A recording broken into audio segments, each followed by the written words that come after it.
con el corazón rendido a tus pies, con mi vida entregada para ser tuyo, Dios. Y te clamaré por el fuego que llevas sobre mí, por un deseo que trasciende mi interior, de traerte honor.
llegó el día de Pentecostés. Estaban todos unánimes juntos, como estamos aquí en esta mañana, hablando del santo y glorioso nombre de Jesús. El día de Pentecostés había 120 buscando la promesa del Espíritu de Dios. El día de Pentecostés había 120 buscando la promesa del Espíritu de Dios. Y de repente un viento recio y aquella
adorarte, Señor, cómo no cantarte, papá, si has sido tan bueno con nosotros, Señor. Cómo no darte la honra y darte la gloria, mi Rey. Que nos has dado todo, Señor. Gracias, gracias, Señor. Aquí estamos, Señor, delante de ti para adorarte, Señor. Aquí estamos, Señor, aquí estamos, oh Dios. Recibe toda honra y toda gloria, toda alabanza, Señor. Queremos adorar en tu presencia, Señor, y adorarte, Señor. Exaltar tu nombre, Dios. Gracias, papá, gracias, Señor. No hay nadie como tú, mi Rey. No hay nadie como tú, mi Señor. Tú eres Dios todopoderoso, todopoderoso. Gracias, Jesús. Te adoramos y te bendecimos. Te damos honra y te damos gloria, Señor. Gracias, Jesús. Gracias, Señor. Gracias. Gracias. Amén. En totalidad a ti. Brindo alma y corazón.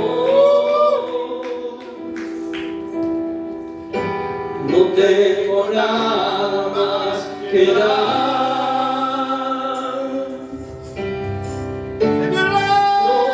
Tómalo, mi buen Señor, en totalidad, mi Rey, en totalidad a ti.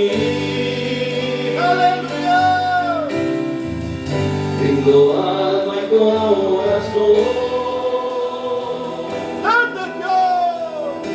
No tengo nada más que dar.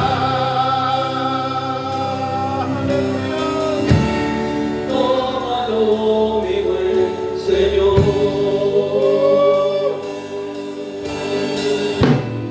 Tómame en tus brazos, Cristo. Toma mi vida en tus manos y hazme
Aleluya.